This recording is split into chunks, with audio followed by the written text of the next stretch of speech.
Hello and welcome. Have you ever caught yourself asking, what if something goes wrong, before making even a small decision?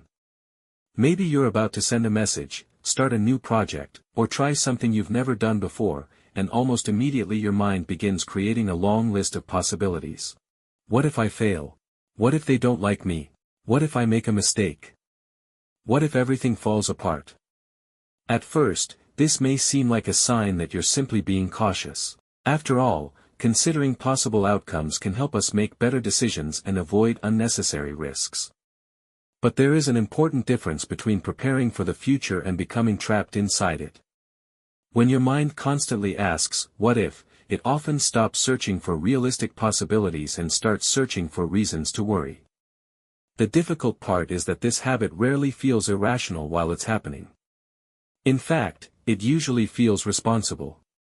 You tell yourself that you're thinking ahead, preparing for every situation, and protecting yourself from disappointment. But instead of making you feel more confident, these endless questions often leave you feeling more uncertain than when you started. Many people don't realize that the problem isn't asking, what if, once or twice. The real problem begins when every decision, every opportunity, and every conversation becomes surrounded by dozens of imaginary scenarios that may never happen.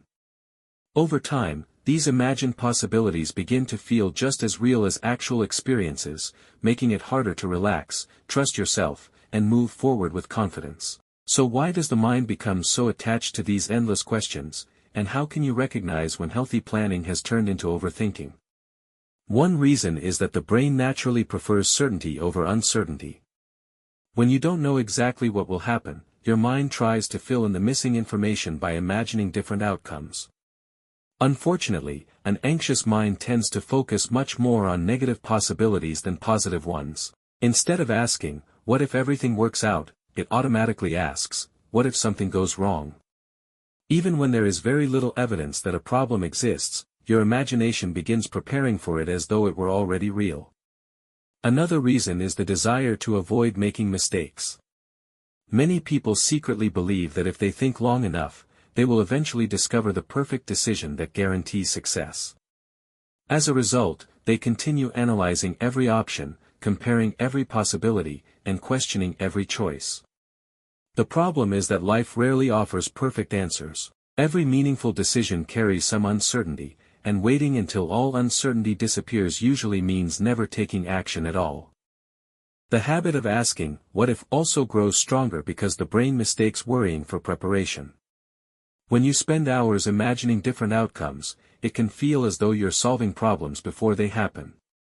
In reality, most of those problems never appear, meaning all that mental effort was spent preparing for situations that existed only in your imagination.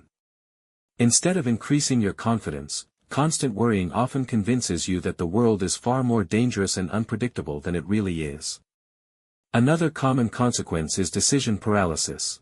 Imagine standing at a crossroads with several possible paths ahead of you. Instead of choosing one and moving forward, your mind begins asking endless questions. What if this isn't the right path? What if the other option is better? What if I regret this decision next week or next year?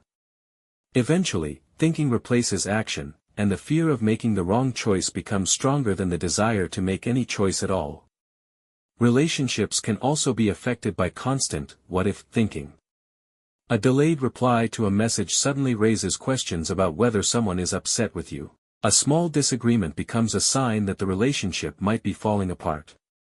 A simple misunderstanding grows into a series of imagined problems that have no evidence behind them. While the other person may not even realize anything unusual has happened, your mind has already created an entire story about what could go wrong. This habit doesn't only affect major life decisions. It often appears in everyday situations that most people barely notice. You may hesitate before speaking during a meeting because you're wondering what if people disagree with you. You may avoid trying a new hobby because you're asking what if you're not good at it. You may delay applying for a job because you're already imagining rejection before anyone has even seen your application. Little by little, these questions begin limiting your experiences, not because the risks are real, but because the possibilities feel convincing enough to stop you from trying.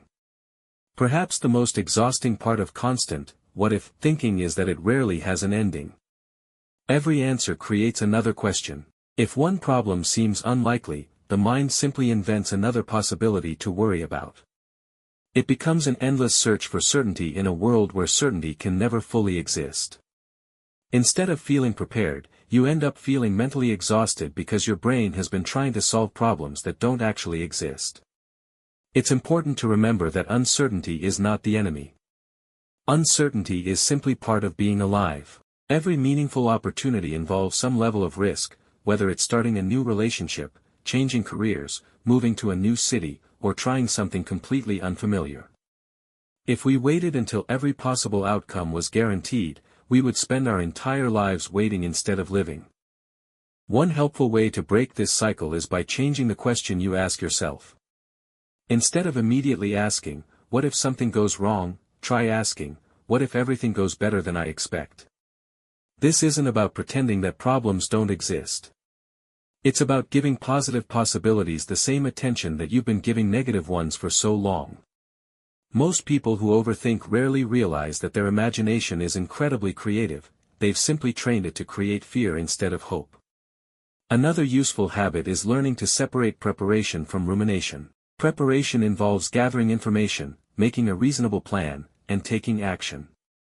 Rumination means repeating the same thoughts without making progress.